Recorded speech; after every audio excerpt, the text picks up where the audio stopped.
Hey everyone, welcome to today's Explainer. We're embarking on a seriously fascinating journey today, bringing together two of the absolute most powerful universal languages in the world, science and English. We're going to unlock the secrets of a brilliant piece of writing called Science and Hope of Survival by Keilis-Borok. And then we're going to take that exact same scientist mindset and use it to build a totally unbreakable toolkit for mastering 10th grade English grammar. Let's dive right in. So, right off the bat, the author Keilis-Borok hits us with a highly provocative question. He asks, if you are so clever, why are you so poor? It's actually a pretty popular expression, and man, it really makes you stop and think. I mean, if scientists are the ones out there discovering the fundamental secrets of the universe, why aren't they the wealthiest people on the planet? Why do these incredibly brilliant minds consciously choose science over making a ton of money? Keep that question rolling around in the back of your mind as we go. Because, when it comes time to choose a career, the options are huge, right? You've got doctors, lawyers, mechanics, farmers, and we know that businessmen and doctors often enjoy a much higher income. But the scientists, well, they're driven by something completely different. They're driven by the pursuit of basic research, the sheer thrill of stepping into the great unknown, and, quite literally, the hope of human survival. They aren't chasing wealth, they're chasing wisdom, they're chasing solutions. Okay, so here's our roadmap for today. First, we'll explore why people become scientists and how science acts as our indispensable guardian. Then we'll step into the language lab to categorize action verbs, explore prefix power and collocations, master subject-verb agreement, and finally, wrap things up with question tags and language functions. Section 1. Why become a scientist? The core of this pursuit is captured perfectly in a quote from McGeorge Bundy, featured in your text. He says, "Ours is the time of contest over issues not completely understood." Think about that for a second. Scientific research isn't just sitting around reading textbooks, it is a thrilling venture into the great unknown. Scientists are completely willing to endure lower pay because they absolutely live for the thrill of this specific challenge. Whether we're talking about natural disasters, diseases, or massive global crises, scientists are the ones stepping into the pitch black with nothing but a flashlight. They take on the challenge to make sure we all safely move forward. It's a high-stakes, real-world adventure. Moving on to Section 2. Science is our indispensable guardian. This brings us to one of the most powerful, gripping stories in the text. The author was actually involved in the nuclear test ban treaty talks in Geneva. We're talking about the height of the Cold War. The stakes literally could not have been higher. The world was teetering on the brink of absolute disaster. But how did scientists from opposing countries even communicate? Well, they used the universal language of science. They relied on hard evidence, raw expertise, and a lot of persistent self-criticism. They somehow managed to set aside all the toxic politics and worked out a solution that eventually allowed world leaders to ban nuclear explosions. Science quite literally gave humanity the hope of survival. All right, Section 3. Categorizing action verbs. Because just like scientists use hard evidence to bring order to a chaotic world, we're going to use grammar rules to bring order to the English language. Imagine you have a messy, chaotic pile of data. Just a massive list of vocabulary verbs like grab, peep, dash, clutch, beg, and chat. Now, a scientist wouldn't just leave them in a messy pile, right? No, they'd classify them by their function. So look and peep go under observing. Run and dash are moving. Grab and clutch, that's holding. Speak and chat obviously belong to speaking, while beg and plead fall perfectly under requesting. Boom, you've just classified linguistic data perfectly. Let's keep that momentum going with Section 4, prefix power and collocations. This is all about building words like chemical elements. I want you to think of a prefix as a highly reactive chemical that you add to a root word. If our root word is decent, adding the prefix in engineers an entirely new word with the complete opposite meaning, indecent. Prefixes like un, in, dis, and miss are just incredibly powerful tools. They let you practically double your vocabulary without having to memorize entirely new root words. Important becomes unimportant. Approve becomes disapprove. It's literally linguistic chemistry. Now, what about words that just naturally stick together? In English, we call these collocations. I actually like to think of them as chemical bonds. Certain words just have a natural affinity for each other, Like we say, a quick glance, a rapid decline, a speedy recovery, and a swift action. But if you try to say a speedy decline, it sounds a bit off, right? A bit unnatural. The bond there just isn't as strong. Mastering these collocations is exactly what makes your spoken English sound incredibly fluent and natural. Section 5. Mastering Subject-Verb Agreement. Time to balance the equations of language. Look, I get it. Sometimes grammar feels totally overwhelming. But really, it is just a set of predictable, masterable rules. Just like a math equation, both sides have to balance out. Take a look at this classic error. Everybody know versus everybody knows. Here's the scientific rule of grammar for this one. Singular indefinite pronouns, words like everybody, somebody, or anyone, they act as a single unit. Therefore, to balance the equation, you must use a singular verb. And in English, singular verbs in the present tense end in S. So the correct, balanced formula is absolutely everybody knows. Okay, now here is the ultimate trap. One of the students are versus one of the students is. Your brain sees that plural word students right next to the verb, and it instantly wants to use the plural verb are. Do not fall for it. Look closely at the actual structure. The true subject of this sentence is the word one. We are isolating a single unit out of that larger group. Since one is singular, the equation balances with the singular verb is. One of the students is Jairaj. Master this specific rule, and I promise you, your writing will instantly level up. And our final stop, Section 6, Question Tags and Functions. Let's do a rapid-fire check of our conversational skills. So think of a question tag like a magnet with opposing poles. A negative statement requires a positive tag. Take the sentence, she never comes to school late. Because of that word never, the whole thing is a negative statement.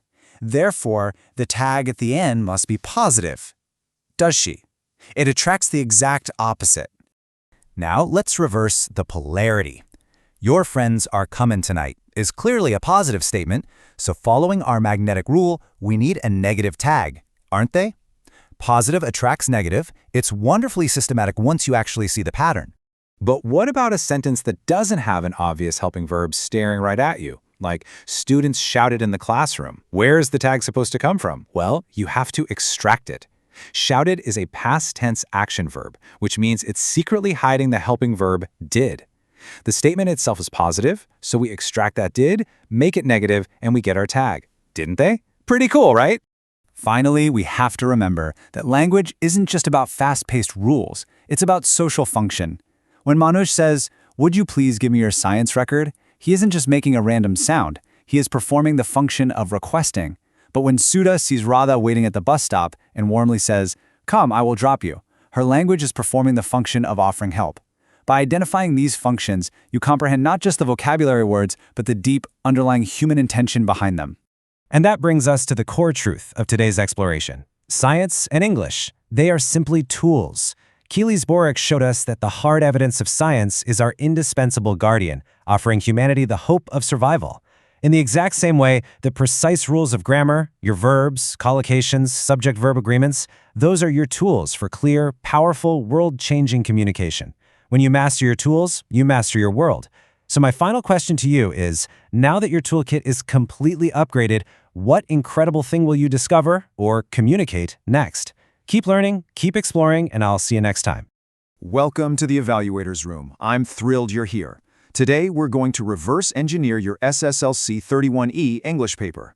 This masterclass is going to show you exactly how to steal every single mark from Unit 8, Science and Hope of Survival. Look, you gotta stop reading the textbook like it's a novel. We are here to look at exactly what the board and evaluators like me want to see on your answer sheet. Here's our mark maximization blueprint for today. Grammar quick wins, cracking 2-mark prose questions, vocabulary and collocations, and finally some insider evaluator tips. Let's jump right in. Section 1, Grammar Quick Wins. All right, let's start with literally the easiest marks on your paper. Question tags. These are marks you absolutely cannot afford to leave on the table, guys. Don't overthink them. Just use this foolproof 3-step formula. First, spot the auxiliary verb. Second, check the polarity. If the sentence is positive, the tag has to be negative and vice versa. And third, just tack on the correct pronoun. Easy, right? But wait, here is exactly where about 80% of you lose a half mark. Take a look at this sentence. They don't come on time. The common trap? Writing, aren't they? But listen to me. According to the official board key, if that statement is negative with don't, your tag must be positive with do, not are. They don't come on time, do they? Keep your verbs aligned, please. Moving on to language functions, you are going to see these in every single paper. My advice, memorize these exact pairings. If a question asks, is it all right if I sit here? You instantly write seeking permission. If you see, would you please give me your record book? The evaluator, me, is sitting there with a red pen waiting to tick off requesting. Don't guess, match the pattern, get the mark. Okay, let's lock in the infinitive mark. For this question, literally just hunt for the word to, followed immediately by the base action verb. So, in this sentence, we sent a surveyor to survey your land so as to make a deed. The answer is staring right at you. It's to survey. Boom. 1 full mark right in your pocket. Section 2, cracking 2-mark prose questions. Now we're tackling science and hope of survival, and deconstructing how a 2-mark question is actually graded in those little half-mark chunks. This is where your textbook knowledge meets my red pen. In this chapter, the quote, "Immersion in science doesn't go with practical sense," is an absolute favorite for examiners. But do you actually know what specific vocabulary keyword we require in your answer to award that mark? Because here's the trap. If you just write, "It means scientists are foolish," you get a big fat 0. Honestly, none. I need to see the exact word absent-mindedness on your paper to give you the mark. This is pulled directly from the official key answer. Learn the keyword, get the mark. It's that simple. Now, what if the question flips it and asks, why are scientists the most practical people? What do you write? Well, for this 2-mark question, I am scanning your paper for 4 exact value points. Give me these 4 phrases: new technologies, medicines and electronics, synthetic fibers and new energy sources, and the Green Revolution, and you get half a mark for each. Boom, half, half, half, half. That's your full 2 marks. Keep a really close eye on this next section for your 2-mark written questions. It deals with the core theme of mutually assured destruction. When the board asks about the nuclear threat and the Geneva Summit, we want a highly structured, step-by-step answer. Listen carefully. Do not write a long, rambling paragraph. Evaluators hate that. Instead, write these 4 specific chronological steps. 1. 3 superpowers had nuclear weapons. 2. The world lived under the threat of total destruction. 3. The powers wanted to ban tests. 4. Borok was asked to find a solution to detect violations. Structuring it exactly this way ensures you capture every single half mark available on our rubric. Another totally crucial topic is science as the indispensable guardian. If the question asks about this exact phrase, the golden keywords I absolutely need to see are nuclear test ban and differentiate natural and artificial. If you can explain how science distinguishes between a natural earthquake and a secret artificial nuclear explosion, you've completely nailed the answer. Section 3, vocabulary and collocations. Vocabulary is where I see students routinely fall into mark traps simply because they're rushing. In the collocation section, whatever you do, do not guess. If you get a word like table, the board is testing common pairs like tablecloth, which appears directly in the official key. Train your brain to recognize these standard textbook pairings. And when comparing professionals, remember the core contrast. A lawyer's reward is usually money, right?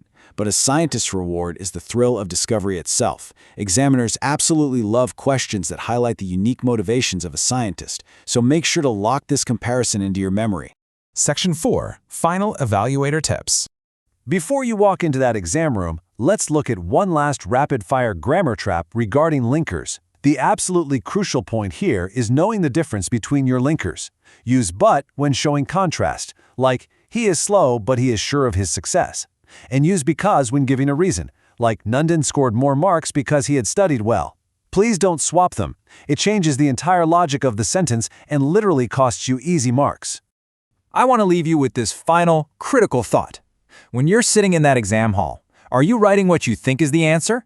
Or are you writing the exact value points the evaluator is trained to look for? Stop reading your textbook like a storybook and start reading it like a treasure map to your final score. If you can master this mindset for Unit 8, just imagine what you could do with the rest of the syllabus. Go out there, claim your marks, and absolutely ace that 31E paper.